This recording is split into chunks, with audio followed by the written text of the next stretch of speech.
Everything he's gonna throw at me, I have seen it before. With the elbow. That is a brilliant move. I can beat John Jones any day. He said he could beat me any day? Come on, son. These are big shots now from Wineland. It's no secret that there's power in my hands. Down goes Robinson, he's out. Barrow's gonna find out firsthand.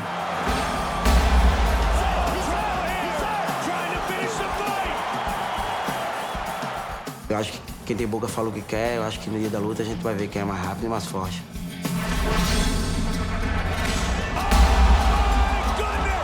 I just question Matt's work ethic. I question the reason why he's in the UFC. Who the could ever question my work ethic? That is hysterical. I can't wait to beat the out of you.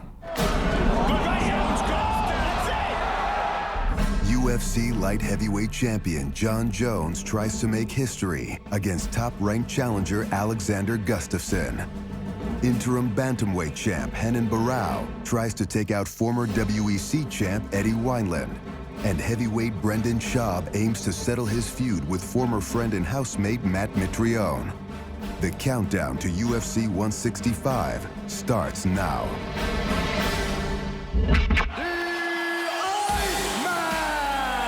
Hall of Famer Chuck Liddell defended the light heavyweight belt 4 consecutive times.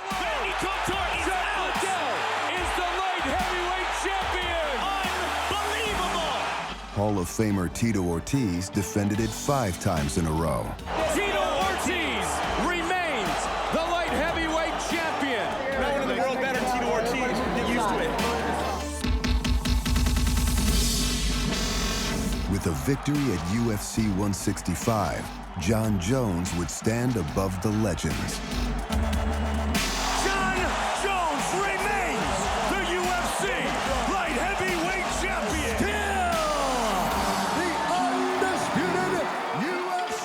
To be able to have the most consecutive light heavyweight title defenses, it's huge. He's a virtuoso. He's just a genius fighter. Just a chance to be the best at something. It doesn't come around the corner very often. He really takes to this sport like no other that I've ever seen. It's right in my grasp, and all I gotta do is just work my tail off, reach out and grab what's mine. Standing in his way is the #1 ranked light heavyweight contender in the world, Alexander Gustafsson. Alexander the Mauler Gustafsson is one of the bright, promising lights in the 205-pound list of contenders. Alexander Gustafsson has great submissions. Gustafsson is all over Diabate. That's it. It is all over. He's very tall. He has excellent conditioning. He comes from a great camp.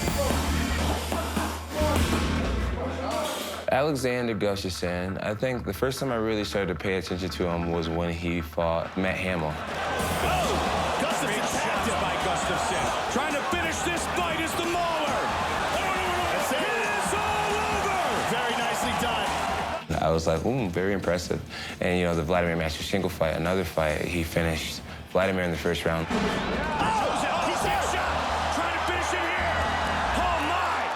Those early fights is when I started respecting him and realizing that I'd probably be facing him sooner or later.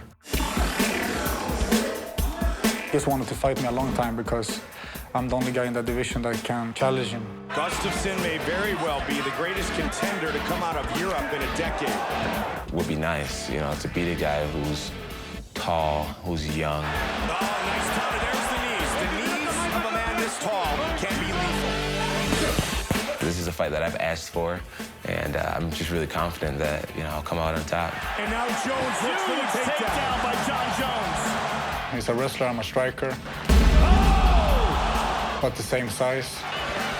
Again with the elbow. That is a brilliant move. He's the pound-for-pound best guy in the world right now. I'm here to take his belt.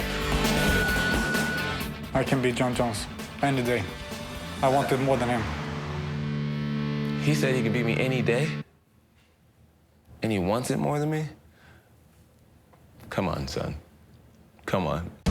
The last man to challenge Jones raised his ire and paid a price. John Jones Chael Sonnen. And here we go. I'm sure people didn't expect me to go out there and to shoot on him right away, and that's why I did it. And he gets it. Gets Sonnen on his back right away. When I took him down in like the first 10 seconds, he goes, "Oh man, that was a really sweet takedown." I'm like, "Yeah, thanks." Jones on top again. 2 for 2 in early takedowns. I knew he probably didn't train too much off his back. Most wrestlers don't like training off their back. Oh, big elbow by John. Man, his elbows are so vicious. And I just wanted to put him there and just take some of his energy, take some of his strength. And he wants to put him on his back. And he does. Big wow by Jones. Just took him down 3 times and ground and pounded him from his guard. Looking to finish this fight early. All over him right here in the first round. And then it's all over! John Jones has finished Chael Sonnen! Alexander Gustafsson won't be caught unprepared for John Jones' ground game. For the past 3 years, he's been training with former National Collegiate Wrestling champion Phil Davis, a relationship that began after they squared off in the octagon. Are you ready, sir? Are you ready? Let's go fight, guys. And Davis. He, at the time, was undefeated, 10-0, 9 knockouts. Immediately, I knew I was going to take him down. Put him on the ground and look for a submission. Got an anaconda. 10 seconds. He rolls into it. Watch the eye. Get it. And it's all over. Phil Davis, Mr. Wonderful. I fought Phil, and he beat me. And I realized that I need to learn more of the sport. Mr. Wonderful! We actually ran into Alex after the fight, and the kid was just mad. He was so mad. Even though he was really upset at the time, his personality was still shining through, and we just built an immediate relationship and made plans to come and train together and help get better. Good. Mason, guys, moving. Why not train with the guy you lost to? Good. Moving. I learned basically my wrestling from him. Because he's such a high level wrestler and such a lot of good eye, a lot of knowledge. He got caught throwing too many elbows. So he got caught here, and then he was trying to bring it out, but he caught like the bottom wrist. Like now you're screwed, yeah. He got better in his wrestling. I just put my arm flat and do this. Okay. And his confidence as well. Because you work with top athletes, and you see that you're not that bad yourself. It was 100% not about me helping him. It was about me learning how to not get punched in the face by him. He's so good at knocking people out, I was like, I can learn something from this guy. We do a lot of rounds together with the grappling, with the wrestling, sparring, striking. We're friends. You know, we hang out after practice, grab some food. How was Hawaii? Was it good? It was great, man. I've never been there. Look at that. That looks like a Google picture. Sure. I took that with my phone. That's a nice picture. It's crazy nice. It is.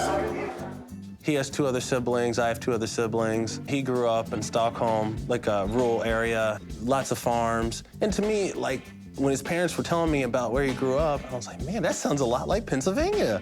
I don't live too far from cow farms and dairy farms.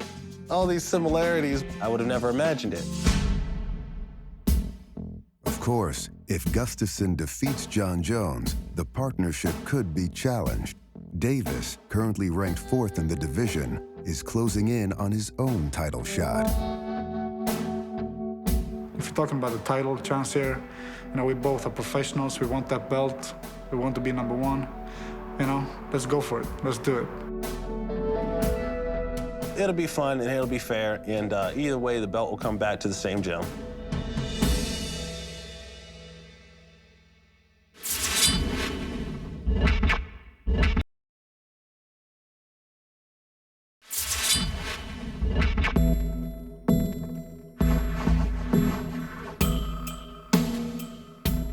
So I grew up in Arboga. It's a small town outside Stockholm, about 1.5 hours with a car.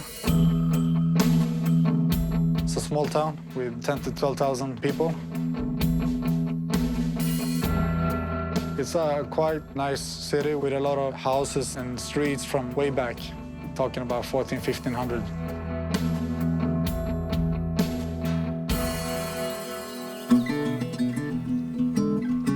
This is where my mom lives, and my grandma, and most of my family.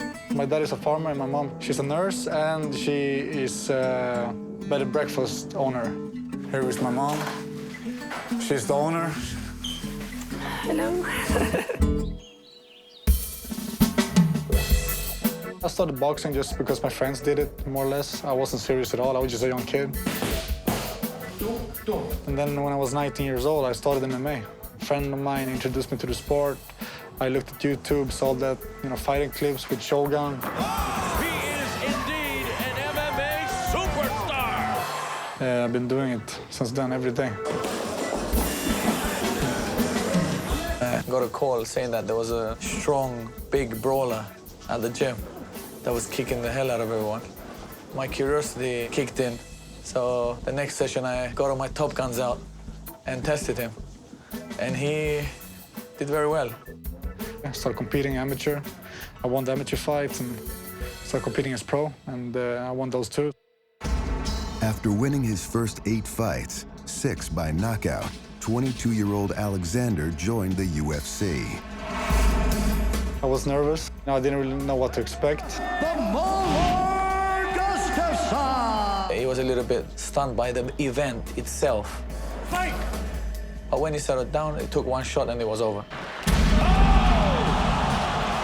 Connects with a straight right hand. That's it. He's out. It's all over. Wow. I dropped him with a straight right and followed up with some ground and pound. I got the win. 5 months later, Gustafsson lost to Phil Davis, launching their fruitful alliance.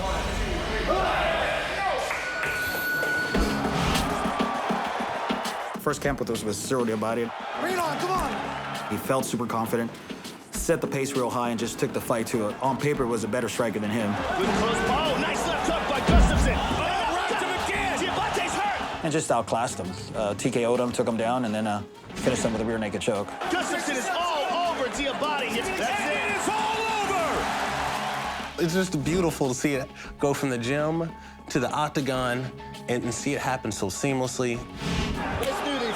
4 months later, he pulled the same trick in Australia to local favorite James Tahuna. Submitted him in the first round. The whole arena just went quiet. Now he's got it, though. Now it's deeper. It's much deeper now. It is all over. That's the quietest victory I've ever seen. Nobody clapped at all. It was fun. I fought Matt Hamill in Philadelphia. Gustafsson with the uppercut. Gustafsson is taking it to Hamill now. Yeah, he's starting to turn it up. Oh! Gustafsson tapped it by Gustafsson. I won that fight, second round, in TKO. Trying to finish this fight is the Mauler. That's it. It is all over. Very nicely done. After a first-round knockout of durable veteran Vladimir Matyushenko,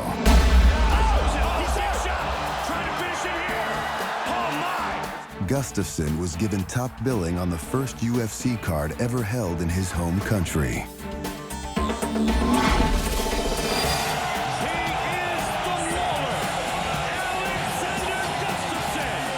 Fighting in my hometown was a great experience. It's the best thing I've done in my life so far.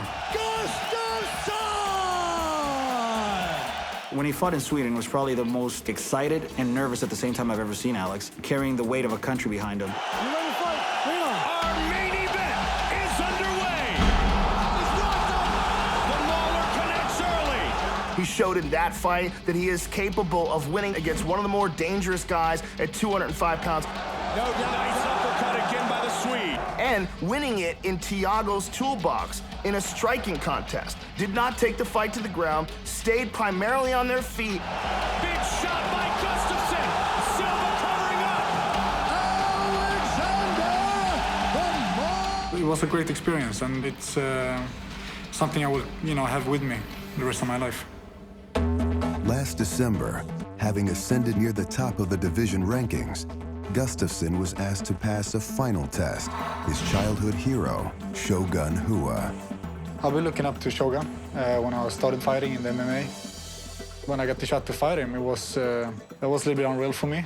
But when I step into the cage, it doesn't matter if they have a belt or not, if they're legends or not. They're just an opponent. Let's go fight! And here we go. The game plan was simple: establish range, keep him on the outside, don't get, in this kickboxing matches. He can kick Shogun from a position where Shogun can't reach him, and gets him early. But Shogun was so over-aggressive that Alex made adjustments in there and showed his wrestling by taking Shogun down. Looking for the takedown, and he gets it. And dominating him on the ground where everybody thought that Shogun had an advantage. Looking for another takedown. That's 5. Right back up is Shogun. He's got his back. I tried some new things that I haven't tried before, and it felt good. At UFC 165, Alexander Gustafsson will be only the second European to challenge for a UFC title. It's a great deal back in Sweden. A lot of media. It's one of the biggest sports events ever in the history of Sweden. He is the face of Swedish MMA. We're writing history in Sweden. Nobody has ever reached this level, but that's not enough. You gotta seal a legacy.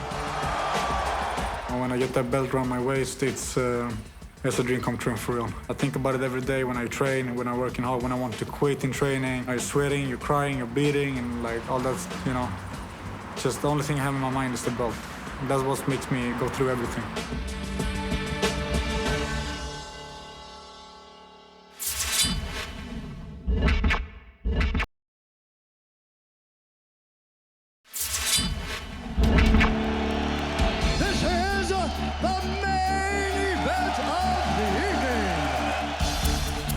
I've never been this motivated before, and all I see is Jones in front of me.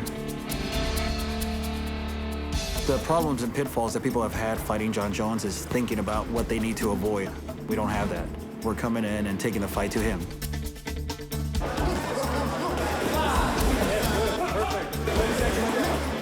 I've got one thing to say to Jon Jones.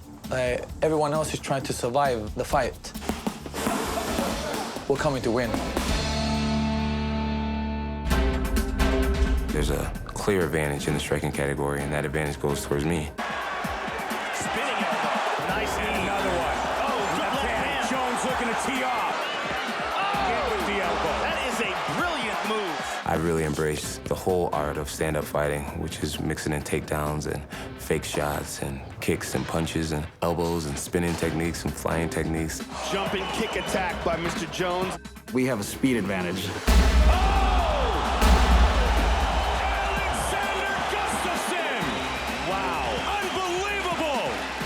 I definitely don't think they have a speed advantage. No way. That is inaccurate. I definitely think Alex has a speed advantage over Jones. And a lot of people, when they think speed, they think just hand speed. But it's about your feet. It's about positioning. And when Alex has great footwork, and he's able to stay in the perfect range to have quick strikes.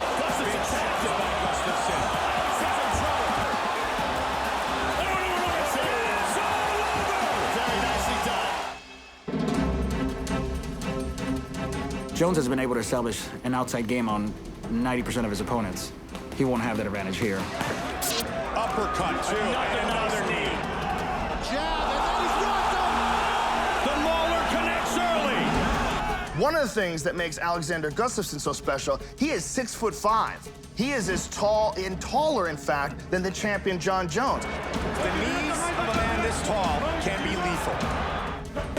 I've fought guys who are a lot more technical on their feet than Alexander, and I'm just really confident that I'll beat him at his strongest thing. Man, big right hand by Johnny. That's good.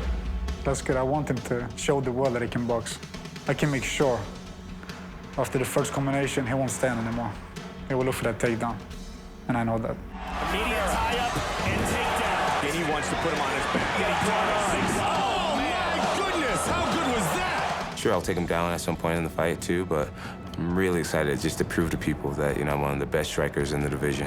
Rampage is frozen in front of him, staring at him now. Doesn't know what to do. He's gonna take Alex down. We all know that. We can see these flashy kicks and punches and all this. He's a ballerina flying around and everything, but at the end of the day, he's going to take him down. If I take Alexander down to the ground, he will experience the worst ground and pound that he's ever felt in his life. Swarming on is Jones. Big knee. This is a terrible spot. Terrible spot. Herb Dean right on top of the action. Quick and brutal. Vicious. I think it's funny. He needs to take me down first. You need to catch me and take me down. No, he won't be able to do that at all. I don't think he has much of a ground game. You know, I've seen him get controlled. I've seen him mounted. I've seen him submitted before. And even with that submission, I mean, not to insult the guy too bad, but I mean, he tapped out with 10 seconds left in the round. Once a quitter, you're always gonna be broken again. And that's what I'm gonna prove. That's a hit on, that's a blow under the belt. That's good. I just let him think that. I can't wait to shock him, shock the world. Alexander the Bowler Gustafsson! I've had a lot of finishes in the UFC, a lot of submissions, and a lot of TKOs, but one thing I haven't been able to do is to get a knockout with like a one punch, and I would love to do that. Well, he's never fought a guy like me. My footwork with my speed, being the same size as him, his chin hasn't been tested yet, but it will be for my first. Jon Jones, Gustafsson. UFC Light Heavyweight Championship is on the line.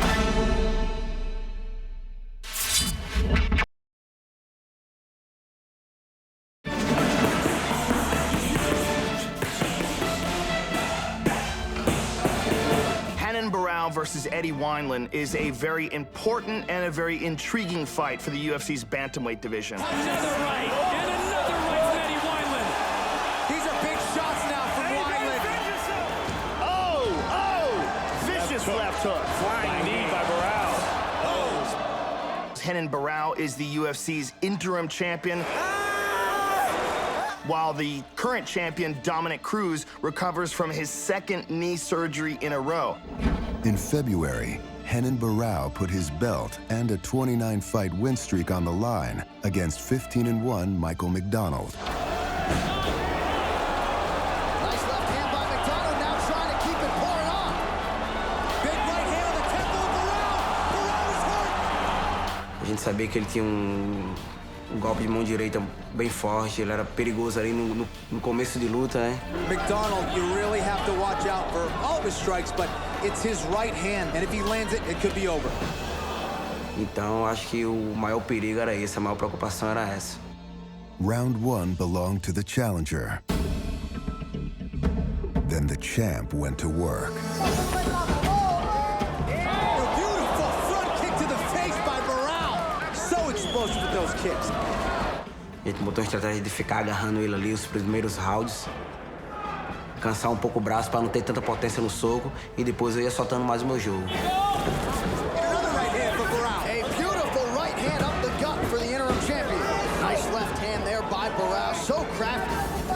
Eu vi que ele estava um pouco intimidado, ficou andando para trás ali. Então eu consegui chegar na grade ali mais uma vez, consegui cinturar ele bem. Ele tentou me dar uma queda e me deu as costas, né? E daí eu caí ali bem grudado ali e consegui encaixar o katagatame e finalizar.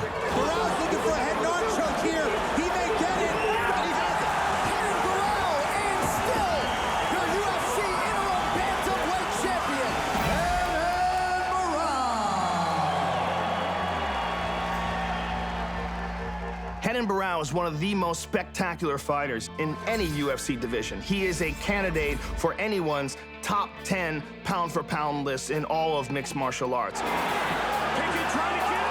get out of trouble, Joe? Look at how he took that back. That was outstanding. Renan Barão is a monster. In Eddie Wineland, he's dealing with a really dangerous former champion who desperately wants to be on top in the UFC's bantamweight division. He's exchanging.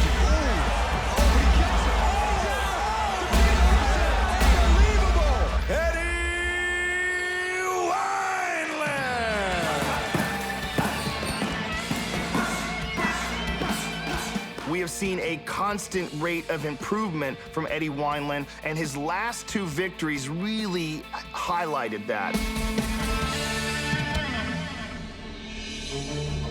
In fighting Scott Jorgensen, I just came out like the old Eddie Wineland. Fight! Immediately, Wineland takes the center of the octagon. Nice right hand from Wineland. I charged the center of the circle and took control from start to finish. Wineland's right hand, you can just see the pop in that thing. It's really backing up Jorgensen, and again with that right hand. I couldn't see. I was seeing double vision out of my right and blood out of my left. And it looks like a cut above the left eyebrow of Eddie Wineland. I heard my corner yell 1, 3, 2. 1, 3, 2, win! 1, 3, 2, win!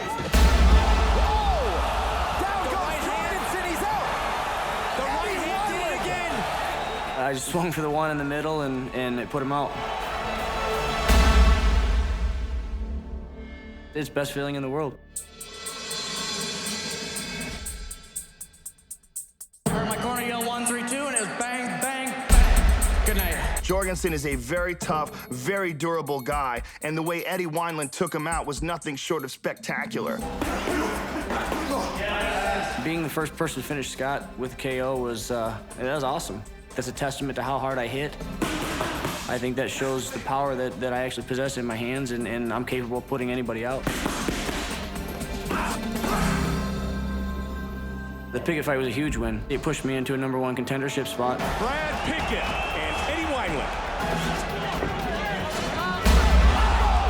Big shot by Wineland! It was just a little bit sharper, a little bit more accurate, and a little bit faster. Nice left to the body, got tagged again! And again! He's a scrappy dude, and he wanted to stand in there and trade, so I think it was perfect for me.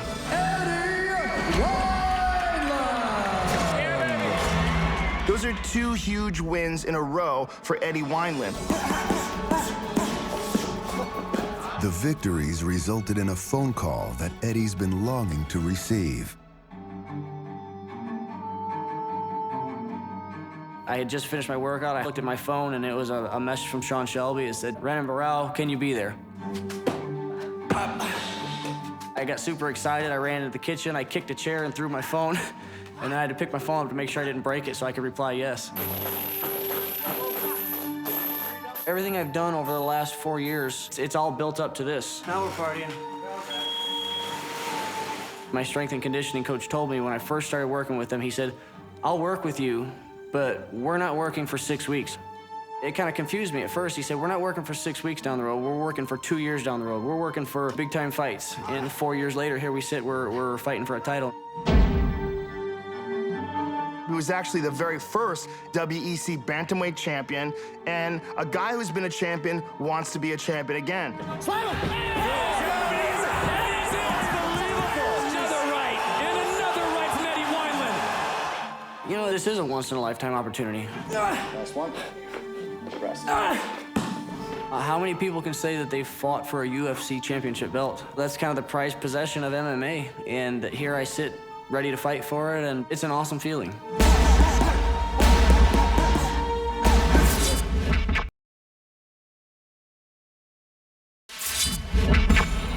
Fighting out of Rio de Janeiro, Brazil, Renan Barão! During Renan Barão's remarkable 30-fight win streak, Flying knee by Barão. 14 opponents have fallen victim to his lightning-fast submission game. Barão looks like he's fishing for a choke. You gotta think that Barão's got the advantage. Look at this reversal, that's it. Renan Barão, his jiu-jitsu is world-class. His striking is outstanding. And he trains on a regular basis with Jose Aldo, who is one of the very best pound-for-pound fighters and champions in the UFC today.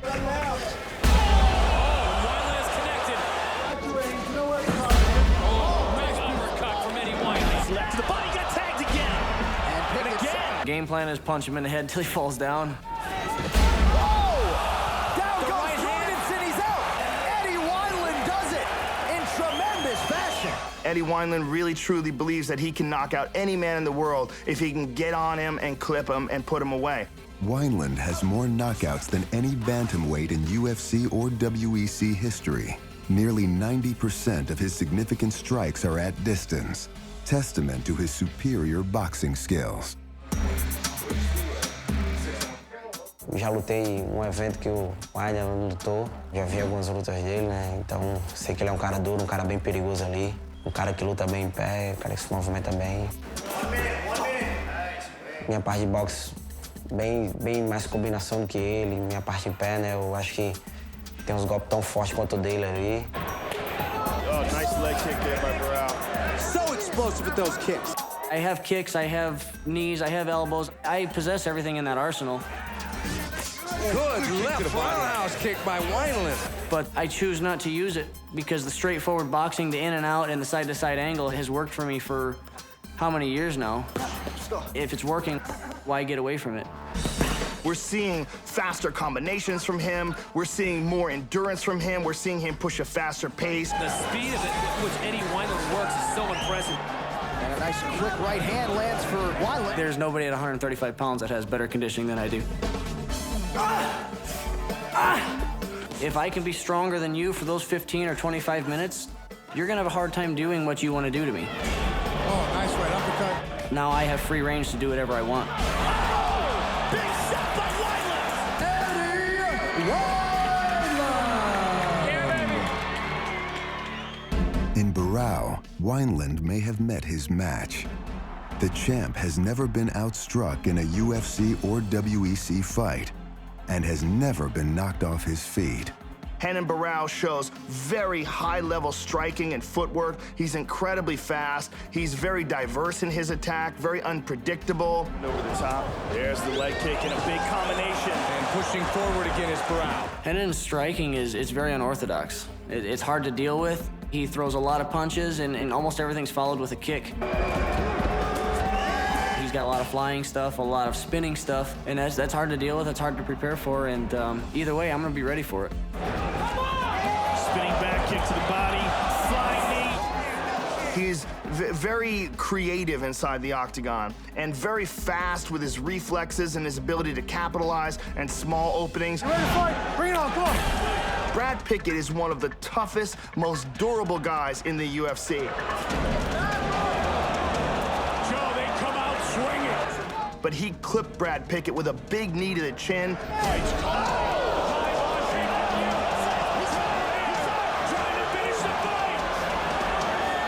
And then took his back like a ghost and tapped him out with a rear naked choke. He's got it across the face, but if his squeeze is tight, he can still submit him from here.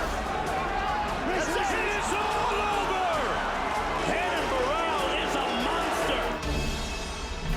I'm not concerned at all with his quickness or his speed. I'm a faster and stronger fighter. Wineland's movement, it's very hard to catch on to that kind of rhythm. He's gonna see my angles and go, what the hell is going on here? He's not gonna be able to find me. It kind of nullifies your striking. And I think Manny Tappy is stunned. Acho que sou um pouco mais rápido que ele ali. Ele fala que é mais rápido e mais forte que eu, mas eu acho que quem tem boca fala o que quer. Eu acho que no dia da luta a gente vai ver quem é mais rápido e mais forte. I know he likes the clinch, the Greco clinch, the Thai clinch, anything inside, and use the cage to take them down.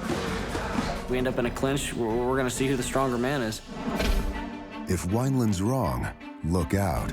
All 4 opponents that Barão has taken down and attempted to submit have tapped out. Trying to throw McDonald down, takes his back here. Chris Carriasso gives up the back to Barão. Barão's looking for a head and arm choke here. He may get it. Create more pressure on the outside of the neck, and he has it. Eu acho que tem um jiu-jitsu muito mais solto ali, dou muito mais giro ali no chão. Ele vai correr um grande risco ali. Eu acho que meu jiu-jitsu é bem mais apurado do que o dele. This camp has been a lot of submission defense. I've seen some submissions of his, some pretty slick submissions. If I can be stronger than you and I can pull out, then I'm gonna get out of your submission. Não sei como tá a defesa dele, assim, eu sempre tento se olhar por mim, né? Mas é isso, acho que se eu conseguir derrubar ele ali, ele corre grande risco de ser finalizado. I think he's gonna try and take me down. I'm gonna punch him in the head and he's gonna go, holy cow. He's gonna try and take me down, I'm gonna stop the takedown, and I'm gonna continue to punch him in the head until he falls down. Wineland's 80% takedown defense rate is 3rd best in division history. But Barão's at the top, and no one has brought him down in the UFC. That's pretty good. You know, he hasn't been taken down in the UFC, but if he locks up with me, I think you're gonna see number one. He's got his back. And your fight is down. Look at this. Eu acho que ele não vai tentar me levar pro chão. Ele não vai correr esse risco de ser finalizado. I'm gonna put my right hand on his chin and he's gonna fall down. Oh, he catches him. He catches BB and catches him hard. It's no secret that there's power in my hands, and Barrow's gonna find out firsthand. These are big shots now from Wineland. There's not much time left. Body shot. That is it. What a brutal body shot from Wineland. Tem a parte de Muay Thai, a parte de Jiu-Jitsu um pouco boa ali, né? Então, tô treinando bastante em todas as áreas pra sempre ter uma carta na manga lá na hora da luta. Beautiful front kick to the face. Flying knee by Barão. Oh, spinning back fist.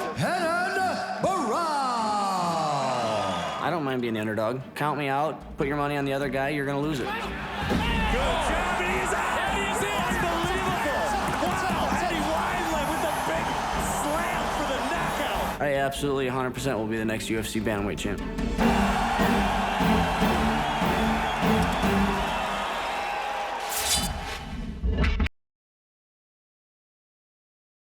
Right in your power, kid.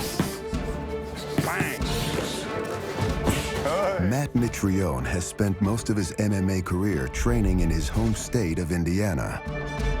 Brendan Schaub stayed home in Colorado. But for their upcoming battle, the two heavyweight contenders have hunkered down on opposite coasts. Right now, we're in Santa Monica, California. I wasn't getting challenged at my gym in Denver, and man, I just had to change my game. The lifestyle out here is just, I mean, it's amazing. I use the beach for recovery. I say it's a part of my training, but I just kind of hang out on the beach or recover in the water. I'll never leave. You're never gonna get me out of here.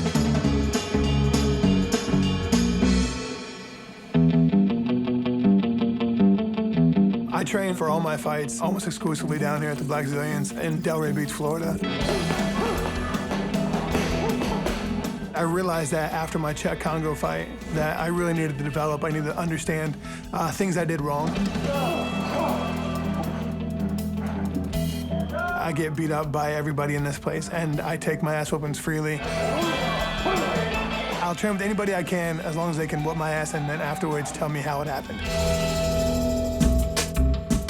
Matt Mitrione and I first crossed paths. We had the same strength and conditioning coach as we were getting ready for the NFL. So this was before The Ultimate Fighter when we were both on Team Rashad. Very first day in the house, me and him kind of bonded. I'd jump on the grenade for you boys now.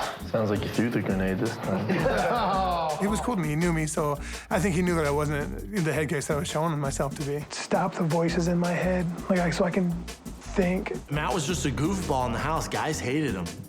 They really did. I think he's a douchebag. When you're a type of person who people don't like you on your own team, you have a problem, man. I guess I'm just an ass, man. Yes, you are. There's an incident where he's not feeling good. He just got done fighting Scott Junk, and he's like sleeping in the closet because everyone hated him. I go in the closet, I give him Gatorade, I make sure he's all right. So Matt was my boy. Hit me up if you need something. I'll come check on him.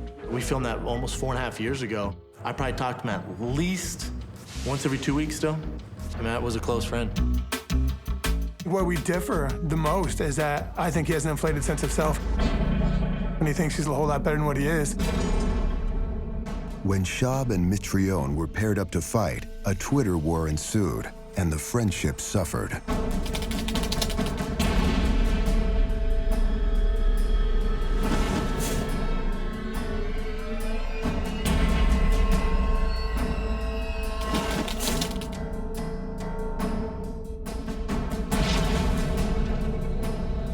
Listen, man, Matt's my friend, but I'm married to the UFC. Matt's just this side piece, you know what I'm saying? The UFC is my main girl. If that's how you talk, it's only going to get you hurt. That's all it's going to do. Matt is not a mixed martial artist. Matt is not a martial artist. Matt is a football player whose time ran out in the NFL. I train to fight. in MMA, so I don't know if that makes me a martial artist or not. He's still gonna get his ass beat by this football player who's not a martial artist. So what's that say about him after he gets smoked? Southpaw stance for Mitrione. Good right hand, that's it! He's just out of his league. And oh yeah, we're on the main card in one of the biggest shows in Toronto. Guess who shows up for big fights? Me. Guess who doesn't? Matt Mitrione. I guess getting knocked out in front of millions of people is showing up, I guess. Good right hand with a shot. Oh, shot right. He's and it is all over. If getting knocked out with your eyes open and climbing a ladder that's not in front of you is showing up, you're right, you show up really well. I was a Golden Gloves champ. I'm training with Olympic trainer now. Boxing is a forte for me. Jab, jab, jab. And Brendan's landing some big shots, Mike. I'm gonna put my shins across his body, across his legs, and across his forehead if I'm lucky. I'm gonna knee him in his body and his face, and I'm gonna punch him as hard as I possibly can until he starches. Oh, big connection. He's down. That was just a domination by Matt Mitrione. I have no issue standing up with Matt. Matt knows this. Ask him the same thing. The thing is, he has to stand up with me. What are you gonna do, go to the ground, Matt? Let's go. Come on down there, let's see what's up. And Brendan holding on to the guillotine choke here. He's tightening his arms up. Trying to finish the fight early. Everybody knows that Brendan's trying to be a jiu-jitsu guy now because his chin went south on him. If you think you can wrestle me and take me down off some leg trips and a knee pick, awesome. Big knee. Just mentally, I'm gonna break Matt. Matt knows this. He could call you. If Matt, you have my number, you can call me, I'll give you the game plan. There's nothing you can do about it. That's awesome. Awesome. I'm the son of a psychiatrist. I am a master at head games. It's what I do. So, good luck. I just question Matt's work ethic. I question the reason why he's in the UFC. Who the could ever question my work ethic? That is hysterical. First of all, I could never ask his coaches because he never made it to the NFL, but you can ask my NFL coaches, you can ask my college coaches, you can talk to any team that I've ever had in my life. Nobody could ever question my work ethic. And for him to say something like that is shocking. Hands up. There you go. Yeah. Go. Explode, explode, explode. Go, bang. I can't wait to put my shin across his face. That is remarkable. Just be ready to go, because this is not a game to me. This is my life. The UFC is my life. Matt cannot say the same thing.